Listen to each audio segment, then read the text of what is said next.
El 20 de julio de 1944, a las 12:42 del mediodía, el curso de la historia se detuvo por una fracción de segundo en los bosques de Rastenburg, Prusia Oriental, en el corazón de la Wolfschanze, la guarida del lobo, el complejo de búnkeres más protegido del planeta. El aire vibraba con el calor del verano y el zumbido de los insectos. Dentro de la sala de conferencias, un barracón de madera reforzada, Adolf Hitler se inclinaba sobre un enorme mapa de roble macizo, discutiendo la situación desesperada del frente ruso. A su alrededor, la élite militar del Reich escuchaba en silencio. Nadie notó que el coronel Klaus von Stauffenberg, un aristócrata de un solo ojo y 3 dedos en la mano izquierda, deslizó discretamente un pesado maletín de cuero debajo de la mesa, a menos de 2 metros de las botas del Führer, antes de murmurar una excusa y salir de la habitación. Segundos después, una explosión ensordecedora destrozó el mundo. El techo voló por los aires, las ventanas estallaron y la mesa de roble se convirtió en miles de astillas mortales. Stauffenberg, observando la columna de humo desde la distancia, subió a su coche convencido de una sola cosa: el Führer ha muerto. La operación Valkyria, el golpe de Estado para salvar a Alemania de la locura nazi, había comenzado. Pero el destino jugó la carta más cruel imaginable. Una gruesa pata de madera de la mesa había actuado como escudo, desviando la onda expansiva lo suficiente para que Hitler sobreviviera. Emergió de los escombros con los tímpanos reventados, el brazo derecho paralizado temporalmente y los pantalones hechos jirones, pero vivo. Y en ese momento, el miedo se transformó en una furia bíblica. Hitler no vio el atentado como una traición política, sino como una señal divina de que era inmortal, elegido por la providencia para destruir a sus enemigos. Lo que siguió no fue una investigación policial, fue una cacería humana sin precedentes. «Quiero que sean colgados como ganado», ordenó Hitler, con la voz temblando de odio.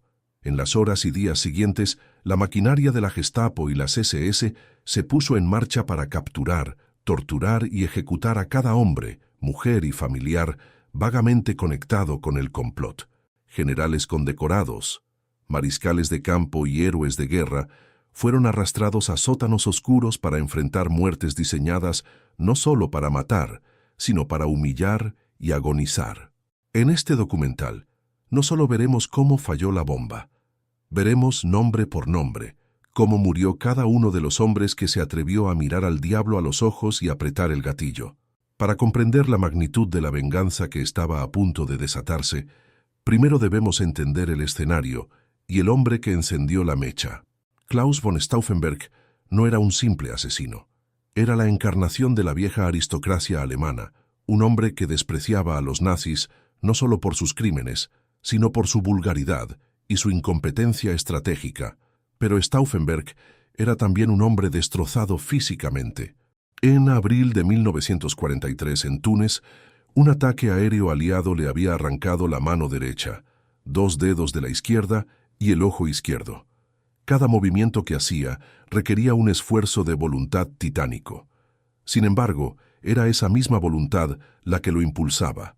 Mientras otros generales murmuraban en los pasillos de Berlín sobre la locura de Hitler, Stauffenberg decidió actuar. «No queda otra opción», dijo a sus coconspiradores. «Hay que matar al cerdo salvaje». El 20 de julio amaneció con un calor sofocante en Prusia Oriental. La Wolfschanze, guarida del lobo, era un laberinto de búnkeres de hormigón y alambradas oculto en un bosque pantanoso, un lugar donde la paranoia de Hitler se había solidificado en arquitectura. Stauffenberg llegó al aeródromo de Rastenburg a las 10:15 de la mañana, acompañado por su ayudante, el teniente Werner von Heften. Llevaban 2 maletines. En uno, camisas de repuesto, en el otro, 2 paquetes de explosivo plástico británico y 2 detonadores químicos de fabricación inglesa, silenciosos y mortales. El plan era audaz pero frágil. Stauffenberg debía entrar en la reunión informativa diaria del Führer, la Lagebesprechung, colocar la bomba, salir con una excusa, ver la explosión y volar de regreso a Berlín para iniciar la Operación Valkyria, un plan de emergencia del ejército de reserva que los conspiradores habían modificado ingeniosamente para usar a las propias tropas de Hitler contra las SS y tomar el control del gobierno. Era un golpe de Estado en dos tiempos: decapitación en el bosque y toma de poder en la capital. Pero los problemas comenzaron de inmediato. Al llegar al complejo, Stauffenberg se enteró de un cambio de última hora que sería fatal. Debido al calor insoportable, la reunión no se celebraría en el búnker subterráneo de hormigón, un espacio cerrado donde la onda expansiva habría matado a todos sin remedio, sino en la Lagebarake, un barracón de madera en la superficie con grandes ventanas abiertas para dejar correr el aire. En términos de física de explosiones, esto era un desastre. La presión, en lugar de rebotar en las paredes y destrozar los órganos internos de los presentes, se disiparía hacia el exterior a través de las ventanas abiertas. La tensión aumentó cuando el mariscal de campo Wilhelm Keitel, jefe del OKW y lacayo leal de Hitler, instó a Stauffenberg a darse prisa. «El Führer ya ha comenzado. Llegamos tarde», le gritó. Stauffenberg pidió permiso para refrescarse y cambiarse la camisa en una habitación cercana. En realidad, necesitaba privacidad para armar la bomba. Con solo 3 dedos en su mano izquierda y usando unos alicates especiales, tenía que romper la cápsula de ácido que activaría el detonador de 10 minutos. Aquí ocurrió el segundo error trágico. Debido a la prisa y a los golpes en la puerta de un ayudante impaciente, Stauffenberg solo logró armar uno de los 2 paquetes de explosivos.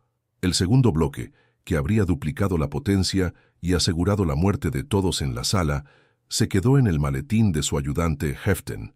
Stauffenberg entró en la sala de conferencias con un solo kilo de explosivo. La sala estaba abarrotada. 24 hombres se apiñaban alrededor de una mesa de mapas de roble macizo, tan pesada y gruesa que parecía un altar. Hitler estaba en el centro, inclinado sobre los mapas, con gafas de lectura, escuchando el informe del general Heusinger sobre el colapso del grupo de ejércitos centro.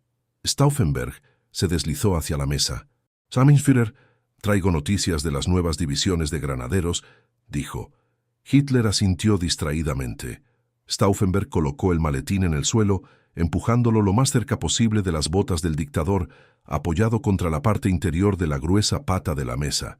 «Tengo que hacer una llamada urgente a Berlín», susurró Stauffenberg al coronel Brandt, que estaba a su lado.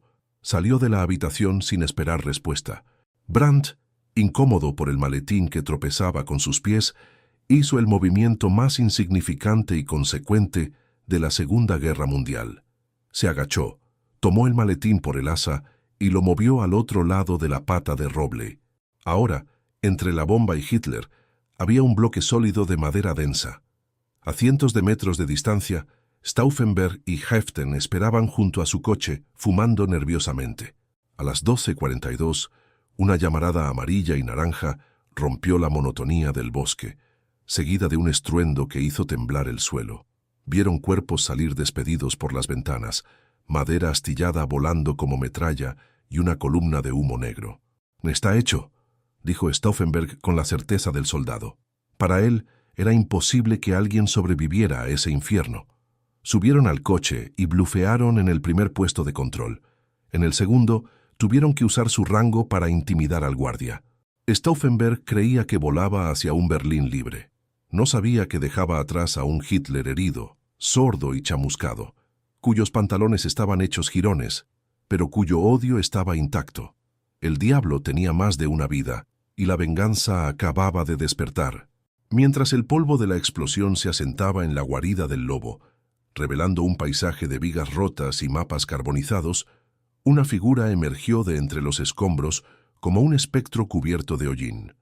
Adolf Hitler estaba de pie. Su uniforme estaba destrozado. Los pantalones colgaban en tiras quemadas, revelando su ropa interior blanca. Su brazo derecho colgaba inerte y su cabello estaba chamuscado y pegado al cráneo. Tenía los tímpanos reventados y sangre en los oídos, pero estaba vivo. El mariscal Keitel, cubierto de polvo, corrió hacia él y lo abrazó, gritando: «Mein Führer está vivo». Hitler, con una calma aterradora que contrastaba con el caos de gritos y heridos a su alrededor, miró al cielo y murmuró: «Es la providencia. Soy inmortal». He sido elegido para salvar a Alemania.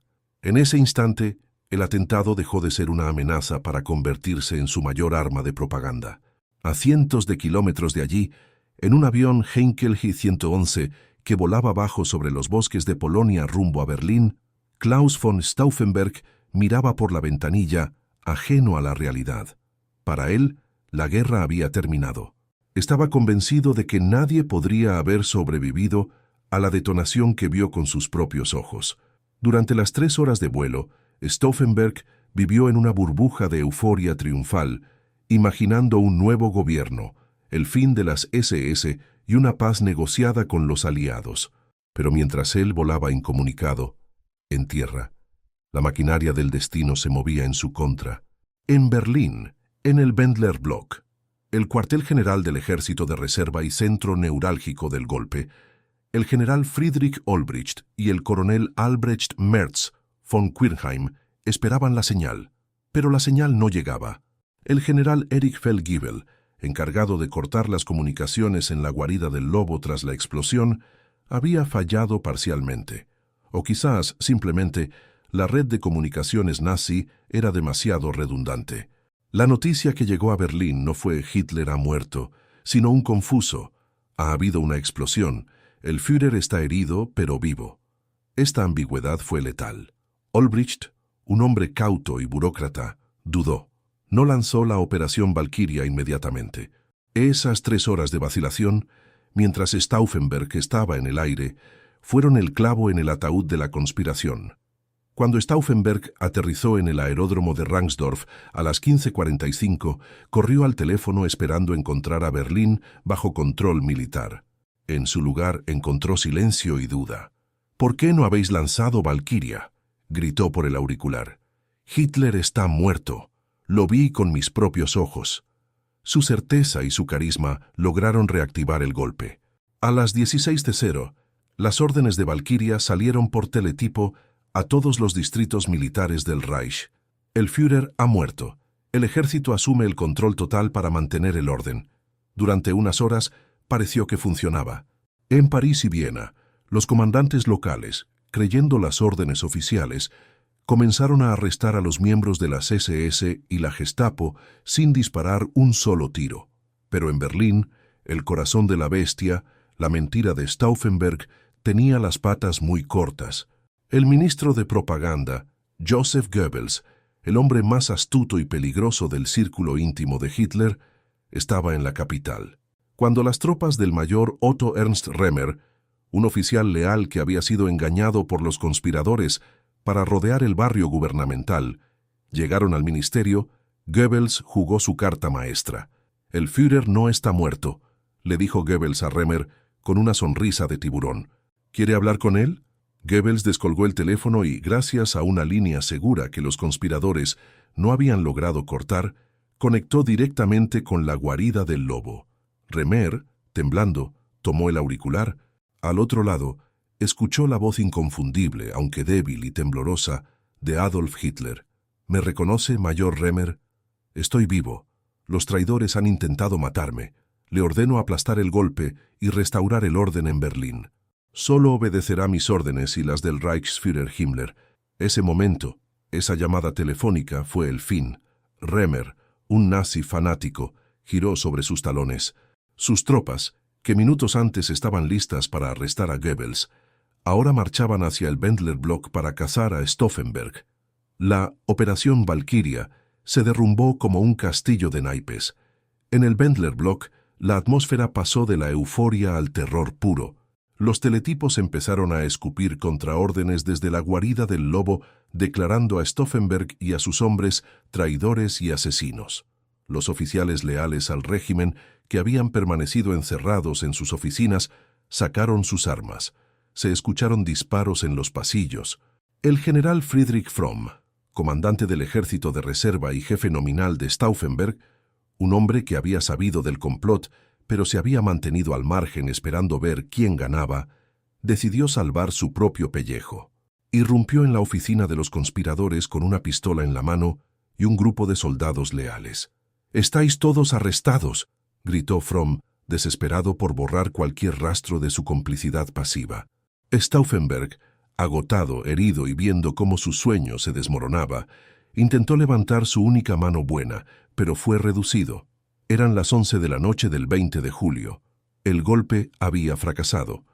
Hitler estaba vivo y furioso, y la noche de los cuchillos largos estaba a punto de parecer un juego de niños comparado con lo que venía. Fromm, en un acto de cobardía suprema, ordenó un consejo de guerra sumarísimo allí mismo, en el despacho, condenando a muerte a los líderes para ejecutarlos antes de que la Gestapo pudiera interrogarlos y sacarle su nombre. La medianoche del 20 de julio de 1944, en el Wendler Block de Berlín, no fue un momento de justicia militar, fue una escena de pánico, traición y sangre derramada bajo la luz artificial de los faros de los coches. El general Friedrich Fromm, comandante del ejército de reserva, había pasado las últimas horas encerrado en su despacho, retenido por los conspiradores. Pero cuando las noticias de que Hitler vivía llegaron y las tropas leales irrumpieron en el edificio, Fromm vio una oportunidad. Si ejecutaba a los líderes del golpe antes de que llegara la Gestapo, nadie sabría que él había estado al tanto de la conspiración y no había hecho nada para detenerla. Se convirtió en el juez, jurado y verdugo de sus propios hombres para salvar su cuello. En nombre del Führer, gritó Fromm con la voz temblorosa pero autoritaria, convocó un consejo de guerra sumarísimo.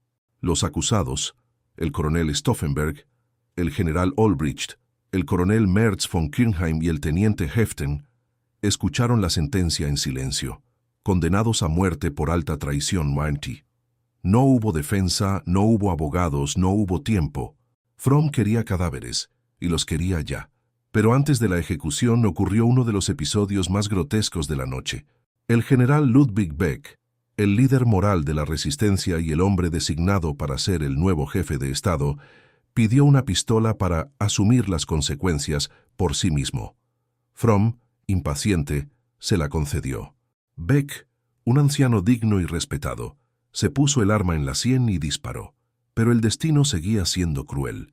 La bala solo le rozó la cabeza, dejándolo aturdido y sangrando profusamente. «Ayúdenme», murmuró. Fromm, sin un ápice de compasión, le ordenó intentarlo de nuevo. El segundo disparo tampoco fue fatal. Finalmente, Fromm ordenó a un sargento que acabara con él. El jefe de Estado murió rematado en el suelo de una oficina, un presagio de la brutalidad que vendría. Minutos después, los 4 condenados principales fueron arrastrados al patio interior del edificio. La oscuridad era total, rota solo por los faros de unos camiones militares colocados apresuradamente para iluminar un montón de arena frente a un muro de ladrillo. No había vendas para los ojos. Stauffenberg, con su camisa blanca manchada de sangre y sudor, se mantuvo erguido.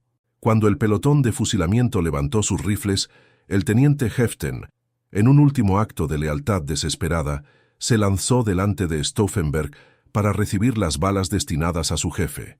Cayó muerto al instante. Segundos después, llegó el turno de Stauffenberg.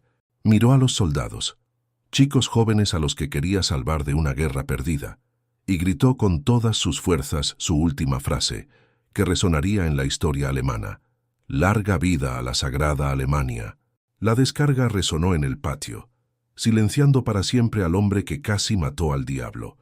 Fromm ordenó que los cuerpos fueran enterrados inmediatamente en el mismo patio, con sus uniformes y medallas, en un intento patético de mostrar respeto militar y ocultar las pruebas.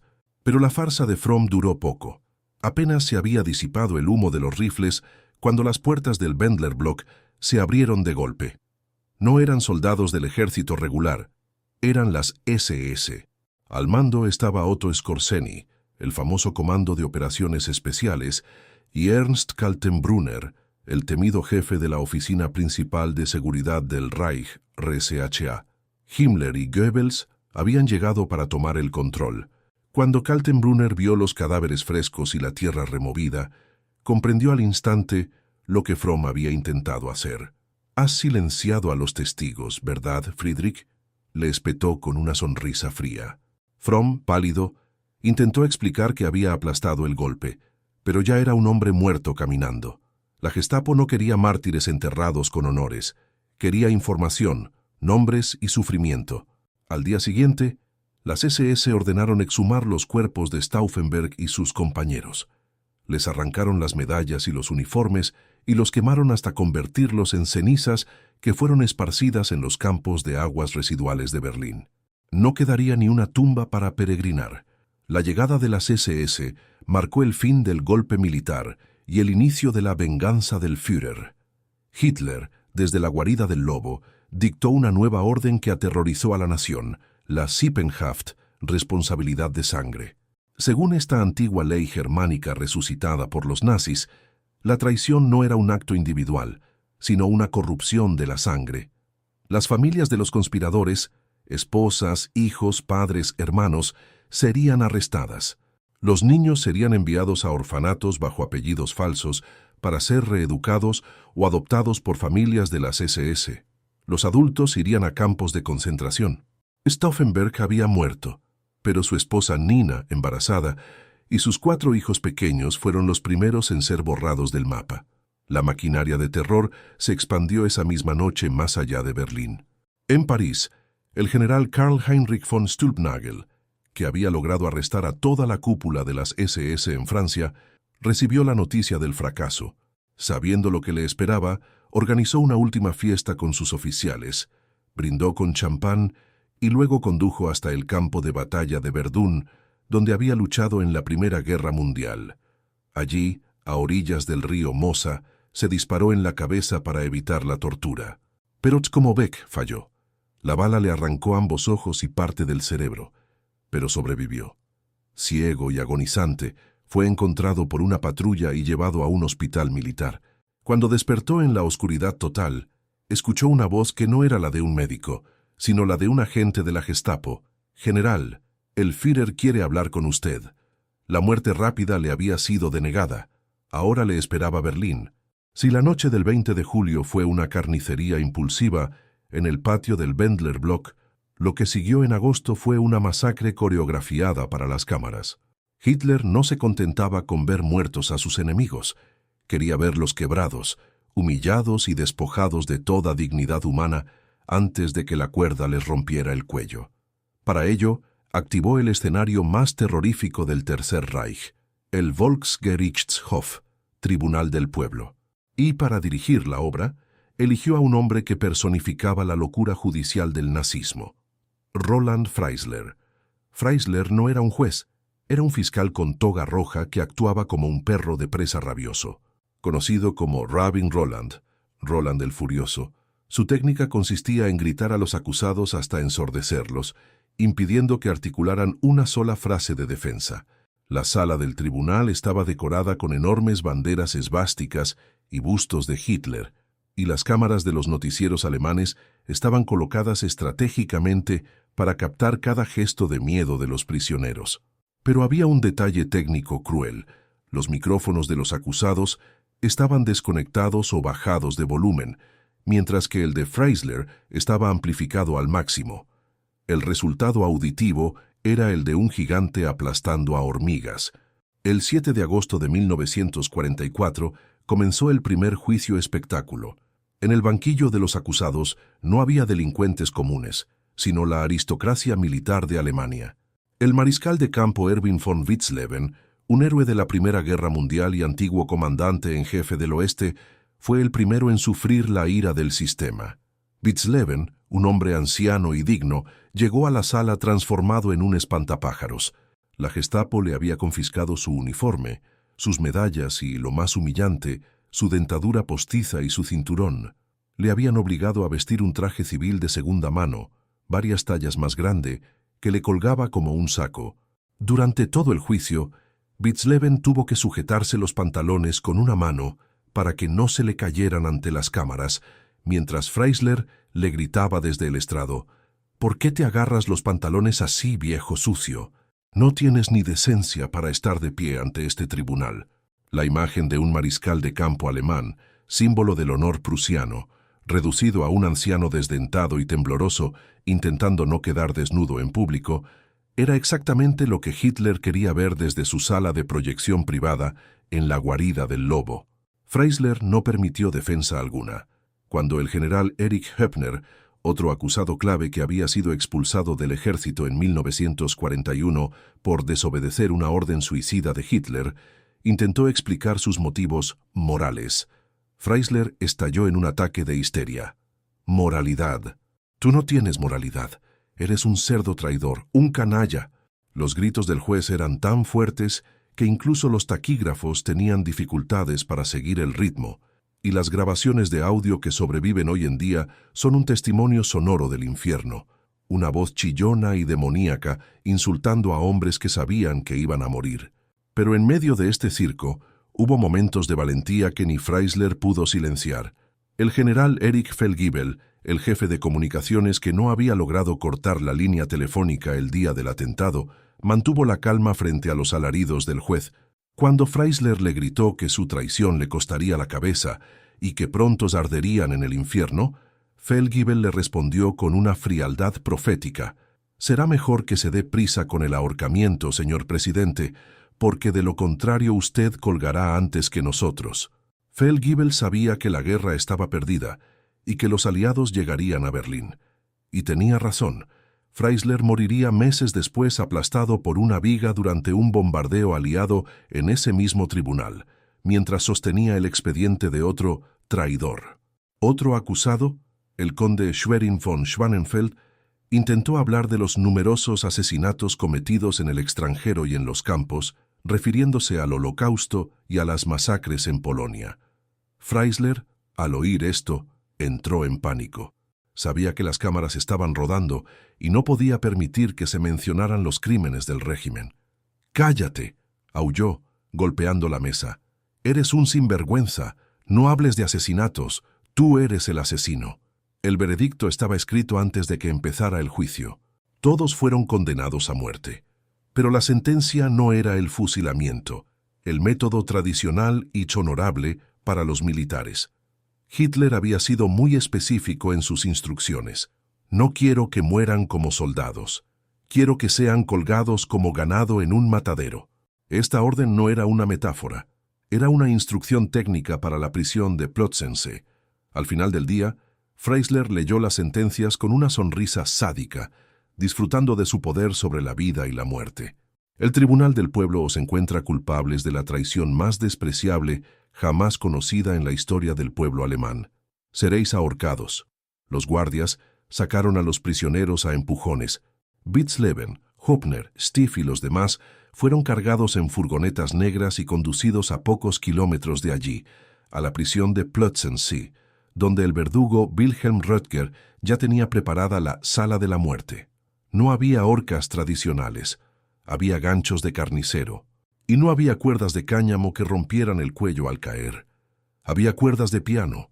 El horror judicial terminaba, pero el horror físico acababa de empezar.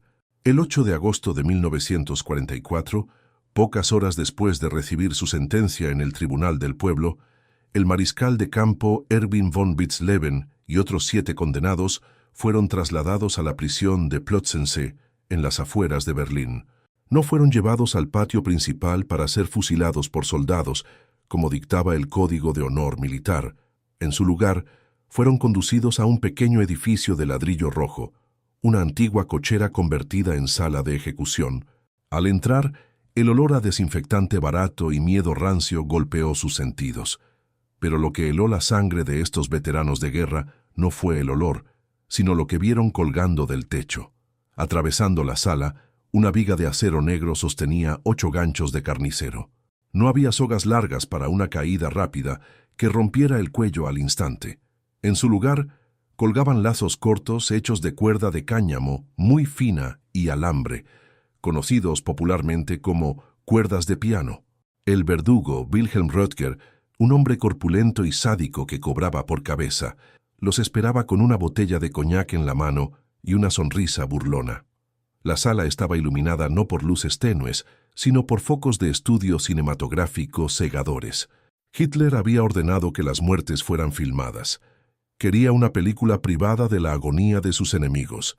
El primero en subir al pequeño taburete fue Witzleben. El anciano mariscal, que había comandado ejércitos enteros en Francia, estaba ahora solo, vestido con un uniforme de prisión a rayas y sin cinturón. Los verdugos le arrancaron la chaqueta y le colocaron el lazo fino alrededor del cuello. Röttger no esperó a que Witzleben dijera sus últimas palabras. De una patada, apartó el taburete. Lo que siguió no fue una ejecución, fue una tortura medieval televisada. La cuerda de piano no rompió el cuello de Witzleben, simplemente cortó el flujo de aire y sangre, estrangulándolo lentamente. El cuerpo del mariscal se convulsionó violentamente mientras la cámara de 35 mm zumbaba a pocos metros de su rostro, capturando cada espasmo, cada jadeo desesperado por oxígeno. La agonía duró casi 20 minutos. Los verdugos, entre risas y tragos de alcohol, a veces tiraban de las piernas de los moribundos para aumentar el dolor o los dejaban colgar hasta que la vida se extinguía por puro agotamiento. Uno tras otro, el general Erich Höppner, el general Paul von Hase, el general Steve y los demás siguieron el mismo destino. Höppner, que había sido expulsado del ejército en 1941 por salvar a sus tropas de la congelación en Rusia contra las órdenes de Hitler, miró a la cámara con desprecio antes de que la cuerda se tensara. No hubo dignidad en esa sala, solo crueldad industrializada. Los cuerpos no fueron bajados inmediatamente. Se dejaron colgando como reses en un matadero, balanceándose bajo los focos calientes, mientras el equipo de filmación hacía primeros planos de sus rostros violáceos y distorsionados. La película resultante fue enviada esa misma noche a la guarida del lobo. Se cuenta que Hitler, en un acto de voyeurismo macabro, organizó proyecciones privadas para su círculo íntimo. Mientras bebía té y comía pasteles, el Führer observaba en la pantalla cómo morían los hombres que habían intentado matarlo. Algunos oficiales de las SS, endurecidos por años de brutalidad en el frente, tuvieron que salir de la sala para vomitar ante la crudeza de las imágenes, pero Hitler miraba fascinado, repitiendo las escenas de la muerte de Witzleben una y otra vez. Era la confirmación visual de su poder absoluto. No solo podía matar a sus enemigos, podía robarles su humanidad antes de enviarlos al infierno. Pero la venganza en Plötzensee no terminó con la muerte física. Hitler quería borrar a estos hombres de la existencia. Los cuerpos no fueron entregados a sus familias. Fueron enviados a institutos de anatomía en Berlín para ser utilizados en clases de disección para estudiantes de medicina, o cremados y sus cenizas esparcidas en campos de cultivo o desagües. No habría tumbas, no habría memoriales. La orden era damnatio memoriae, la condena de la memoria. Sin embargo, la sed de sangre del Führer no se sació con los 8 líderes principales. La maquinaria de la muerte siguió girando. En las semanas siguientes, Plötzensee se convirtió en una fábrica de cadáveres. Más de 5.000 personas fueron arrestadas en relación con el complot del 20 de julio. Cerca de 200 fueron ejecutadas directamente por su participación. Entre ellos había diplomáticos, sacerdotes, sindicalistas y políticos conservadores. La venganza se había convertido en una excusa para una purga estalinista en el corazón de Alemania. Y todavía faltaba la pieza más grande, el trofeo más preciado que Hitler codiciaba, el mariscal de campo más famoso y amado del Reich, el zorro del desierto. Erwin Rommel estaba en la mira, y su muerte sería la obra maestra de la hipocresía nazi. Mientras los ganchos de carnicero en Plötzensee se cobraban la vida de los conspiradores visibles, la venganza de Hitler apuntaba ahora hacia una presa mucho más delicada y peligrosa. El mariscal de campo Erwin Rommel, el legendario zorro del desierto. Rommel no era un general cualquiera, era el rostro de la victoria alemana, el héroe de África, el hombre más respetado tanto por sus tropas como por sus enemigos aliados. Ejecutarlo públicamente como a un traidor era imposible. Destruiría la moral de la Wehrmacht y del pueblo alemán en un momento crítico. Hitler necesitaba matarlo, pero necesitaba que pareciera un accidente. El nombre de Rommel había aparecido en los interrogatorios de la Gestapo. El teniente coronel César von Hoffacker, bajo torturas inhumanas en el sótano de la calle Albrecht, había confesado que Rommel estaba al tanto del complot y que había dicho: «Cuenten conmigo para salvar a Alemania». Aunque Rommel se había opuesto al asesinato de Hitler, prefería arrestarlo y juzgarlo, su conocimiento culpable era suficiente para condenarlo a muerte. El 14 de octubre de 1944, un coche oficial de color verde oscuro se detuvo frente a la casa de Rommel en Herrlingen, cerca de Ulm. El mariscal se recuperaba allí de graves heridas en la cabeza, sufridas 3 meses antes, cuando un caza británico ametralló su coche en Normandía. Rommel, con su uniforme impecable y su bastón de mariscal, salió a recibir a los visitantes. Eran 2 generales enviados directamente desde el cuartel general del Führer, Wilhelm Burgdorf, un nazi fanático y borracho conocido, y Ernst Maisel, un burócrata legalista. La reunión fue breve y brutalmente cortés. Burgdorf pidió hablar a solas con Rommel. En el estudio, le presentó las pruebas, la confesión de Hofacker y la transcripción de las declaraciones del general Stülpnagel, quien había gritado el nombre de Rommel en su delirio tras intentar suicidarse. El Führer le envía un mensaje, dijo Burgdorf, sacando una cápsula de cristal con cianuro de su bolsillo. Tiene 2 opciones. La primera es enfrentar un juicio ante el Tribunal del Pueblo. Será degradado, expulsado del ejército y ejecutado públicamente como Witzleben. Su familia sufrirá la Sippenhaft, sus bienes serán confiscados y su esposa e hijo irán a un campo de concentración. Rommel palideció. Sabía lo que significaba el Tribunal del Pueblo. Sabía de los gritos de Freisler y de las cuerdas de piano. La segunda opción, continuó Burgdorf con frialdad, es que usted tome esta cápsula ahora mismo. Si lo hace, se anunciará que ha muerto a causa de sus heridas de guerra. Se le dará un funeral de Estado con todos los honores militares. Su pensión quedará intacta y sume lo más importante, el Führer le da su palabra de honor de que su esposa y su hijo no serán tocados. Era un chantaje perfecto. Rommel no dudó. Eligió salvar a su familia y su honor póstumo a cambio de su vida. Salió del estudio y subió al piso de arriba para despedirse de su esposa, Lucy, y de su hijo de 15 años, Manfred. La escena fue desgarradora. Manfred, que más tarde relataría los hechos, vio a su padre entrar en la habitación con una calma sobrenatural. «Moriré en 15 minutos», le dijo a su hijo. «El Führer me ha dado a elegir entre el veneno o el deshonor. He elegido el veneno». Rommel se puso su abrigo de cuero, cogió su bastón de mariscal y bajó las escaleras. Burgdorf y Maisel lo esperaban junto al coche. Los vecinos vieron cómo el héroe de África subía al asiento trasero del vehículo oficial. El coche se alejó por la carretera de Ulm y se detuvo unos cientos de metros más adelante, en un claro tranquilo del bosque. El conductor, el SS Heinrich Duse, recibió la orden de alejarse unos metros y estirar las piernas. Burgdorf y Maisel se quedaron dentro con Rommel. El mariscal se llevó la cápsula a la boca y la mordió. La muerte por cianuro es rápida pero violenta. Causa una parálisis respiratoria inmediata y convulsiones. Cuando Duse regresó al coche un minuto después, vio a Rommel desplomado en el asiento, con la gorra caída y el rostro contorsionado, pero ya sin vida. Burgdorf, con cinismo absoluto, ordenó: «Al hospital de Ulm, y recuerde, ha sufrido una embolia cerebral mientras discutíamos el futuro de la guerra». La mentira funcionó a la perfección. Al día siguiente, la radio alemana anunció con música solemne de Wagner que el mariscal de campo Erwin Rommel había muerto heroicamente a consecuencia de las graves heridas sufridas en el frente occidental. Hitler ordenó un día de luto nacional. En el funeral de Estado, celebrado en Ulm, el dictador envió una corona de flores gigante y al anciano mariscal von Rundstedt para leer el elogio fúnebre.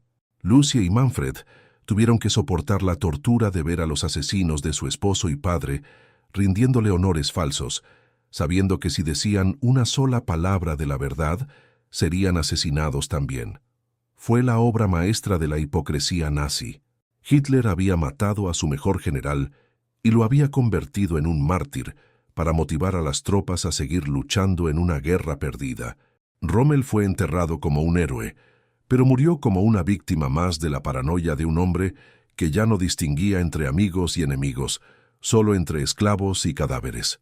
Para la primavera de 1945, Alemania era un cadáver humeante. Los soviéticos estaban a las puertas de Berlín, y los estadounidenses cruzaban el Rin. Sin embargo, en medio del colapso total, con ciudades reducidas a escombros y millones de refugiados en las carreteras, la maquinaria de venganza de Hitler no se detuvo. Al contrario, aceleró. Había un hombre en particular a quien el Führer no quería dejar vivo bajo ninguna circunstancia. Un hombre que había jugado al ajedrez con el diablo durante una década.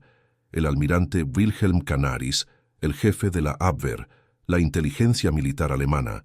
Canaris no era un conspirador impulsivo como Stauffenberg. Era el cerebro en la sombra, el pequeño almirante, que había protegido a la resistencia desde 1938, saboteando sutilmente los planes de Hitler y recopilando pruebas de los crímenes nazis. Durante años, Canaris había llevado un diario secreto, una crónica detallada de la locura del régimen, con la esperanza de usarlo en un futuro juicio por crímenes de guerra contra los líderes nazis. Pero en un giro del destino devastador, ese diario fue encontrado. En febrero de 1945, mientras la Abwehr evacuaba sus oficinas en Sosen ante el avance ruso, la Gestapo descubrió por casualidad una caja fuerte oculta que contenía los cuadernos de Canaris. Cuando Hitler leyó los pasajes donde el almirante lo describía como el flagelo de Dios y detallaba sus planes para derrocarlo, entró en un estado de furia catatónica. Canaris, que ya estaba bajo arresto domiciliario en un castillo bávaro, fue trasladado inmediatamente al lugar más oscuro del sistema penitenciario nazi, el campo de concentración de Flossenbürg. El 8 de abril de 1945, con los cañones del ejército estadounidense de Patton resonando a solo unos kilómetros de distancia, tan cerca que los prisioneros podían escuchar el estruendo de la liberación, se formó un tribunal de emergencia en el campo. No hubo juicio real. El juez de las SS, Otto Torbeck, y el fiscal Walter Huppenkotten llegaron con órdenes firmadas por Hitler, liquidar. Junto a Canaris estaba su segundo al mando, el general Hans Oster, el hombre que había sido el motor incansable de la conspiración desde antes de la guerra, y el pastor teólogo Dietrich Bonhoeffer, la conciencia moral del grupo. La mañana del 9 de abril, al amanecer, los guardias de las SS sacaron a Canaris, Oster y Bonhoeffer de sus celdas. No los llevaron a un paredón, los llevaron al patio de ejecuciones, un rincón sucio y embarrado del campo. Allí la crueldad final de Hitler se manifestó no en la muerte, sino en la humillación. Se ordenó a los hombres que se desnudarán completamente. Wilhelm Canaris, el antiguo jefe de espías, un almirante de la Marina Imperial, tuvo que caminar desnudo bajo el frío de la mañana bávara hacia el patíbulo. Hans Oster, un general de brigada, también fue despojado de toda ropa y dignidad. Hitler quería que murieran como animales, sin uniforme, sin insignias, sin nada que los conectara con su humanidad o su rango. La ejecución fue diseñada para ser lenta y atroz. No se usaron sogas de cáñamo tradicionales con nudo corredizo para romper el cuello. Se utilizaron cuerdas finas de piano o alambre, atadas a ganchos de carnicero en una viga baja. Los verdugos de las SS obligaron a los hombres desnudos a subir a una pequeña caja de madera y les colocaron el lazo metálico alrededor del cuello. Luego, retiraron la caja. El alambre no mató a Canaris al instante. Se clavó en su garganta, cortando el aire pero no la conciencia.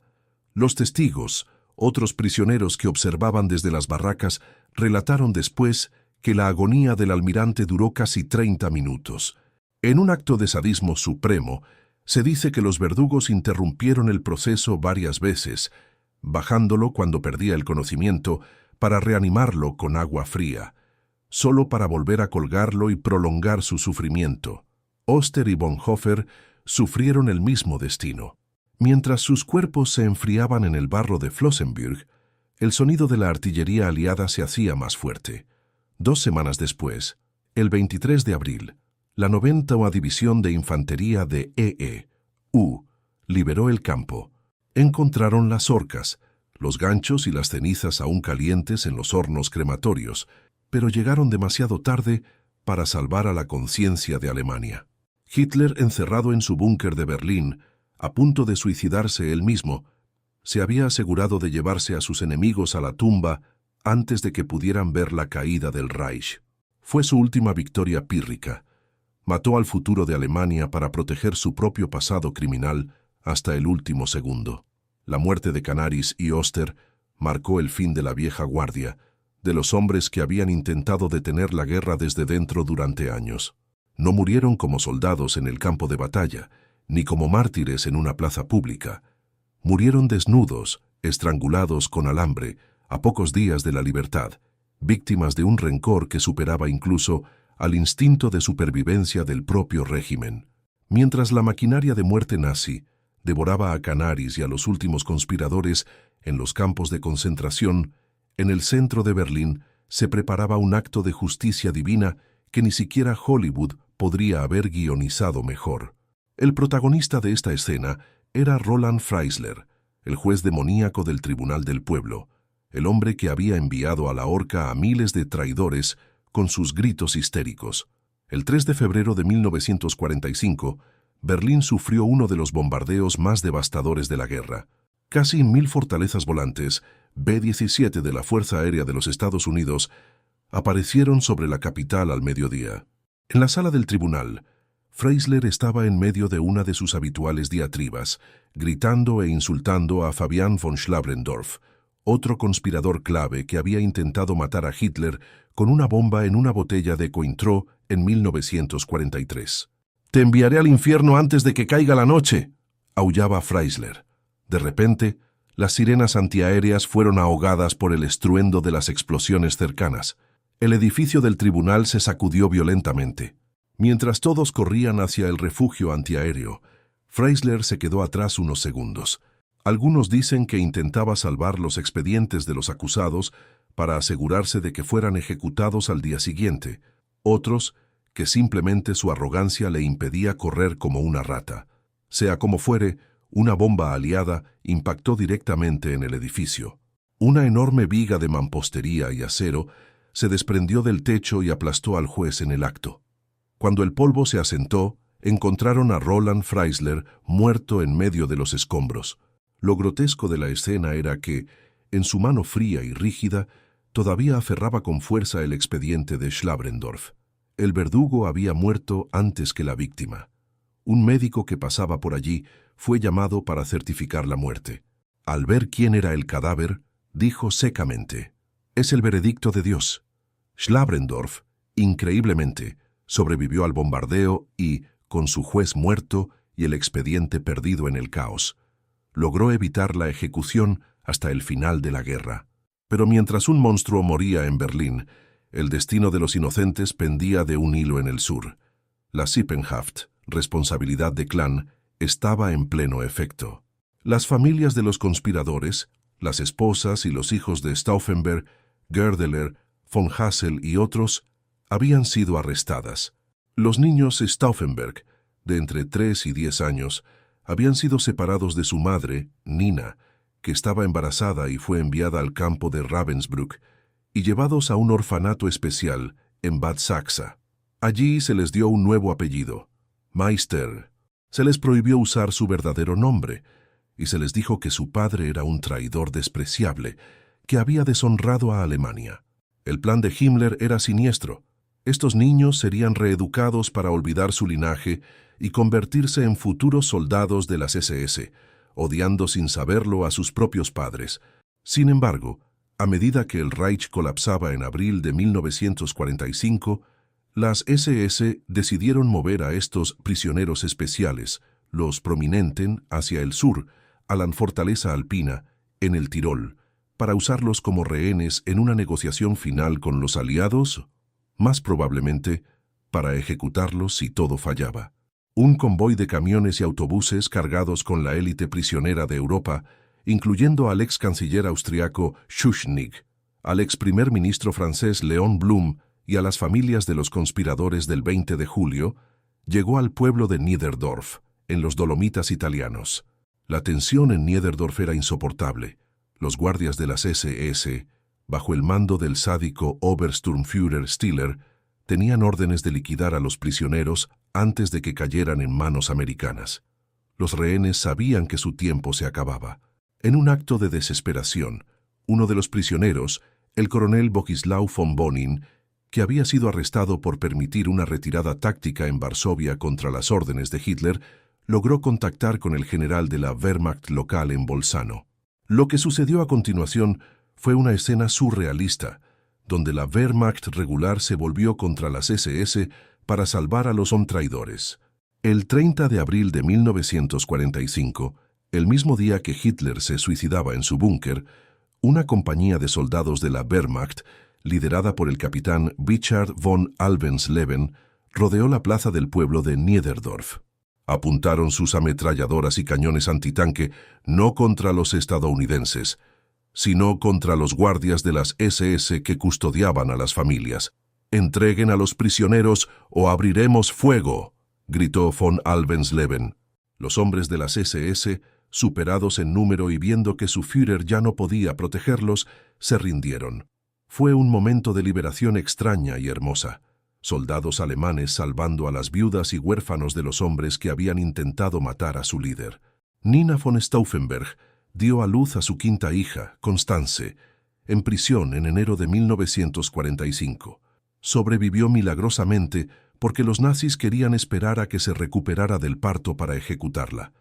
Pero el caos del final de la guerra retrasó la orden hasta que fue demasiado tarde. Cuando los soldados estadounidenses de la 85ª División de Infantería llegaron al Tirol el 4 de mayo, encontraron a los rehenes sanos y salvos bajo la protección de la Wehrmacht. La venganza de Hitler había fallado en su último objetivo. Había matado a los hombres, sí, pero no había logrado borrar su estirpe. Los hijos de Stauffenberg recuperaron su nombre.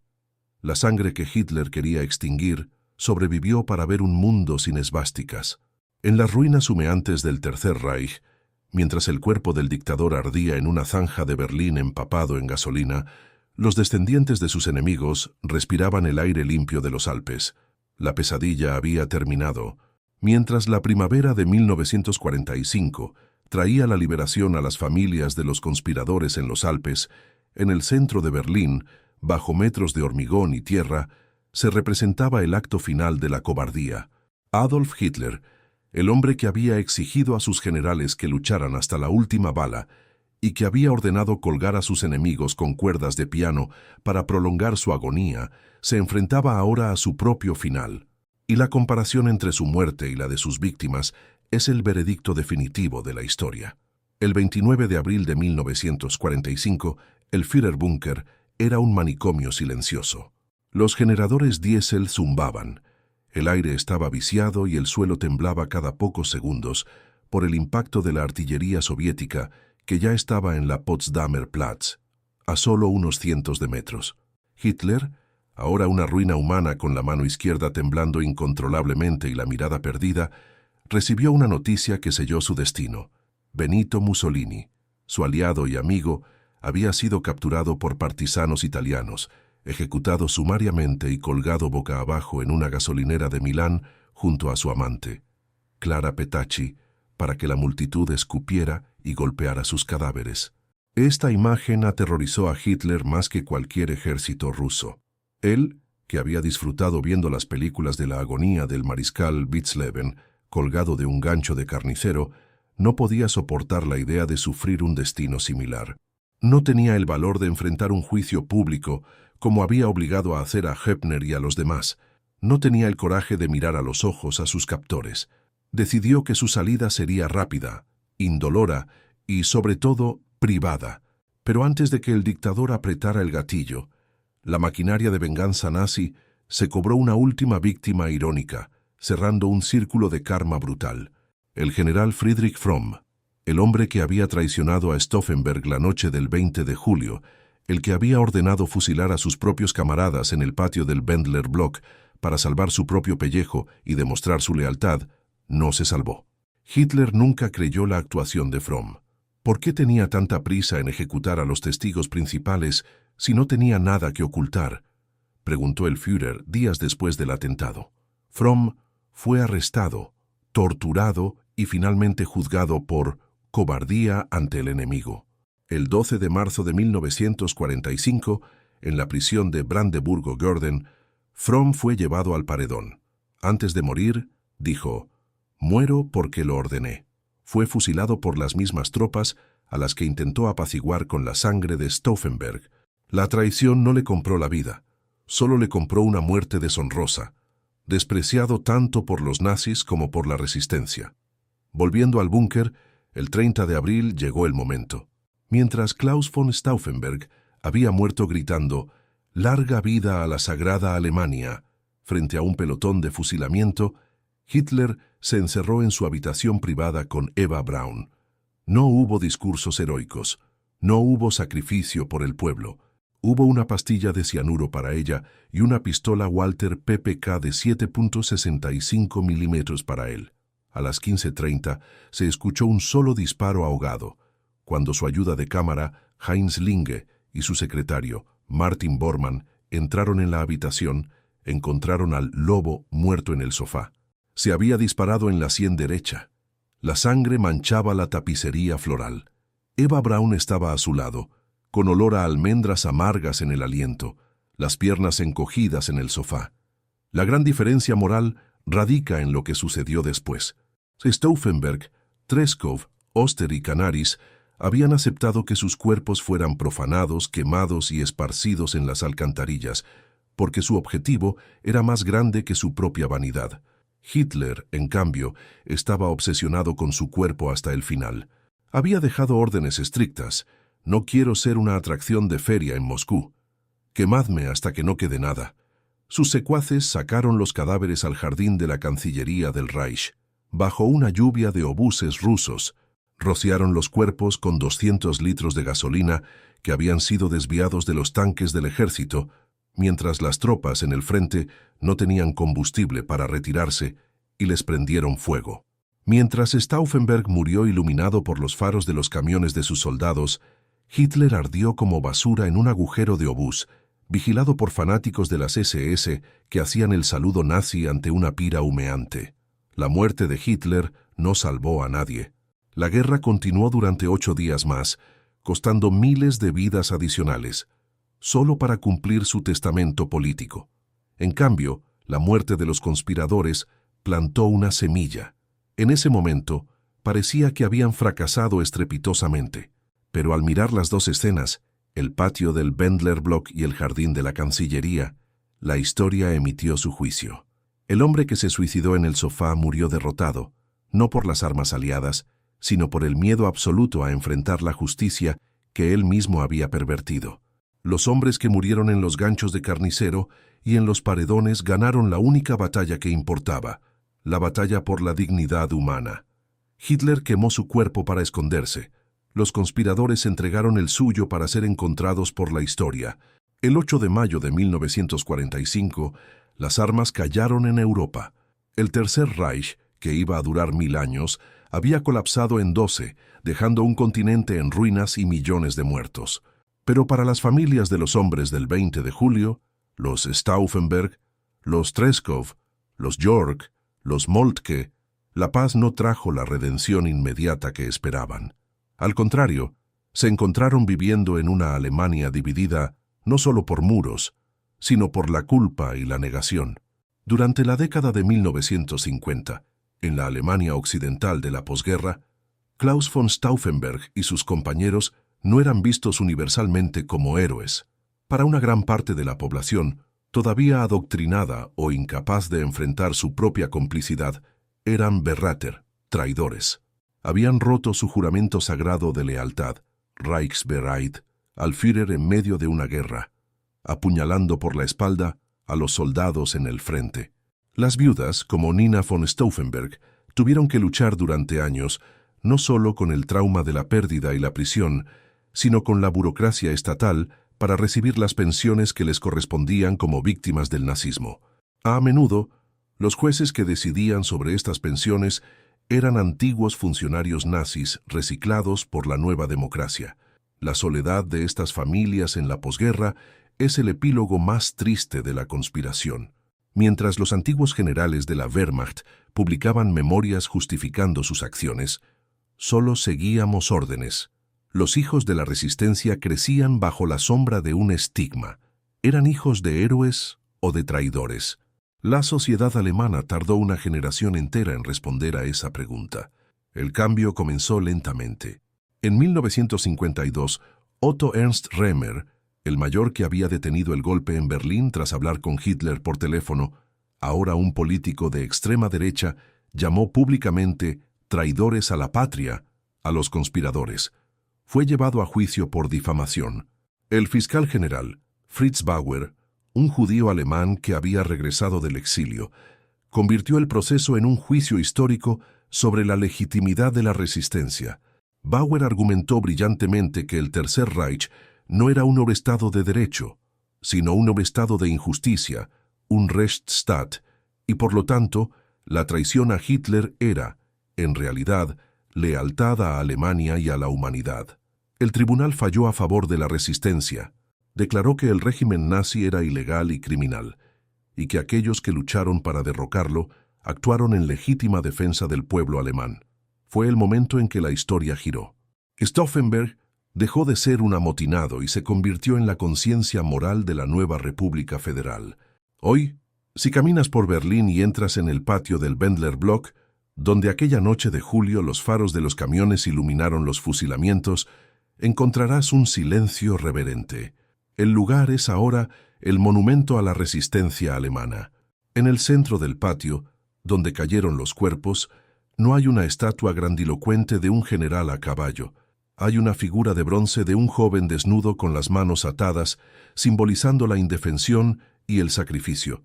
En el suelo, una placa simple reza: aquí murieron por Alemania el 20 de julio de 1944, seguido por los nombres de Stauffenberg, Olbricht, Merz, Heften y Beck.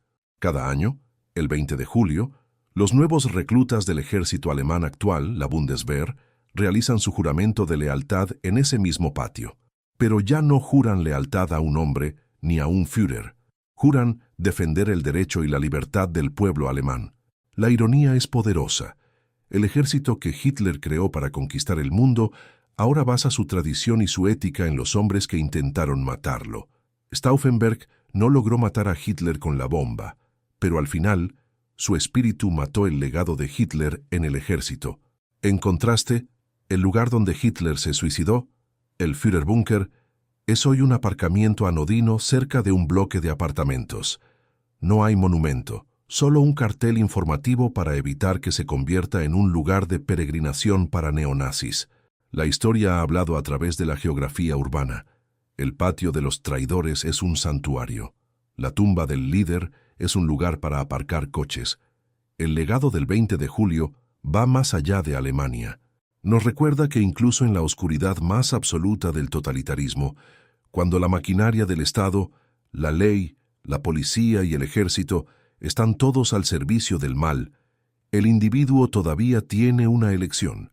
Henning von Treschow, uno de los arquitectos del complot que se suicidó con una granada en el frente ruso al saber que el golpe había fallado, lo expresó mejor que nadie en sus últimas palabras. El valor moral de un hombre comienza justo cuando está dispuesto a dar su vida por sus convicciones.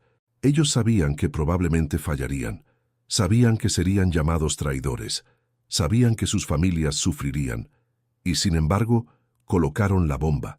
No lo hicieron para salvar sus vidas, sino para salvar el alma de su país. Al final, la bomba de Stauffenberg no destruyó el cuerpo de Hitler, pero destruyó la excusa de que todos los alemanes eran nazis. Hubo otra Alemania, y esa Alemania murió en los ganchos de carnicero de Plötzensee para que la Alemania de hoy pudiera vivir con la cabeza alta. Al final de este viaje a través de la sangre y la traición, nos queda una verdad ineludible. La venganza del Führer fue, en última instancia, un acto de suicidio nacional. Hitler logró matar a los hombres que intentaron detenerlo. Sí, ejecutó a cerca de 5.000 personas, diezmó a la aristocracia prusiana y purgó a su propio Estado Mayor de sus mentes más brillantes y críticas. Pero al hacerlo, se condenó a sí mismo a la soledad absoluta en el búnker. Piénsalo por un segundo. Al matar a Erwin Rommel, el ídolo de las tropas, al ahorcar a Witzleben y Hoepner, comandantes probados, al eliminar a Canaris, su jefe de inteligencia, y al aterrorizar al resto de sus generales con la amenaza de la Sippenhaft, y los ganchos de carnicero, Hitler destruyó la única cosa que podía haber prolongado la guerra o mitigado la derrota: la competencia profesional y la verdad. En los últimos meses de la guerra, nadie en el círculo de Hitler se atrevía a decirle que una división había sido destruida o que un frente había colapsado, por miedo a ser llamado derrotista y terminar colgado con una cuerda de piano. El dictador se rodeó de psicofantes que movían ejércitos fantasmas en mapas irreales, mientras los rusos y los americanos avanzaban sin oposición real. Su venganza creó una cámara de eco donde la realidad estaba prohibida. La bomba de Stauffenberg no mató a Hitler físicamente, pero la paranoia que desató mató la capacidad de Alemania para funcionar racionalmente. La tragedia real no es solo la muerte de esos valientes en Plötzensee, sino los millones que murieron después del 20 de julio de 1944. Si Valkyria hubiera tenido éxito, la guerra habría terminado probablemente ese mismo verano. Auschwitz habría dejado de funcionar meses antes. Ciudades como Dresde no habrían sido borradas del mapa. Millones de soldados alemanes, rusos y aliados habrían regresado a casa. La supervivencia de Hitler por culpa de una mesa de roble costó al mundo más sangre en esos últimos 10 meses que en años anteriores de conflicto. Pero en esa oscuridad brilla una luz extraña. La historia de Stauffenberg y sus compañeros nos recuerda que la conciencia humana es indestructible. Incluso bajo el totalitarismo más brutal, donde el Estado controla la educación, la prensa, la ley y la vida misma, hubo hombres y mujeres que dijeron no. No lo hicieron por gloria, porque sabían que serían llamados traidores. No lo hicieron por poder, porque sabían que probablemente morirían. Lo hicieron porque, como dijo el general Treskov, Hitler no es solo el archienemigo de Alemania, es el archienemigo del mundo. Al final, los verdugos como Freisler murieron aplastados por las bombas que ellos mismos provocaron. Los líderes nazis como Himmler y Göring se suicidaron con cianuro para escapar de la justicia. Y Hitler ardió en una zanja llena de gasolina. Sus muertes fueron huidas cobardes. En cambio, la muerte de los conspiradores fue una afirmación. Subieron al patíbulo, miraron a las cámaras de sus asesinos y o con su silencio o sus últimas palabras, demostraron que hay algo que el terror no puede matar: la dignidad. Hoy, las guaridas del lobo en Polonia es una ruina cubierta de musgo. Un destino turístico morboso donde los visitantes se toman selfies frente a los bloques de hormigón destrozados. Pero el patio del Wendler Block en Berlín es un lugar sagrado. Allí, el silencio pesa más que el hormigón. Nos recuerda que la verdadera lealtad no es hacia un líder, sino hacia los valores que hacen que la vida valga la pena. Hitler quiso borrar sus nombres de la historia. Quiso que fueran polvo en el viento. Pero fracasó, porque mientras exista la tiranía, siempre existirá la necesidad de un Stauffenberg, y mientras recordemos su sacrificio, la venganza del Führer nunca será completa. Esta ha sido la historia de cómo el mal intentó devorar a la justicia, y cómo la justicia, al final, sobrevivió en la memoria. Ahora quiero saber tu opinión, porque este tema sigue dividiendo a los historiadores y al público. Si hubieras estado en el lugar de Stauffenberg, sabiendo que el fracaso significaba la muerte de tu familia y la tortura de tus amigos, ¿habrías tenido el valor de colocar la bomba? Escribe Valkyria en los comentarios si crees que fueron los verdaderos héroes de Alemania. O escribe juramento si crees que un soldado nunca debe romper su lealtad, sin importar las circunstancias. La historia la escriben los vencedores, pero la juzgan los supervivientes. Si este documental te ha impactado, por favor, dale un like al video para ayudar a que estas historias no se olviden y suscríbete al canal activando la campanita. En nuestro próximo episodio, dejaremos los búnkeres de Berlín para viajar al Pacífico y descubrir la verdad sobre los pilotos kamikaze, fanáticos suicidas o víctimas de un sistema cruel. Soy Archivo de Guerras Antiguas y esto es Historia Viva. Nos vemos en el frente.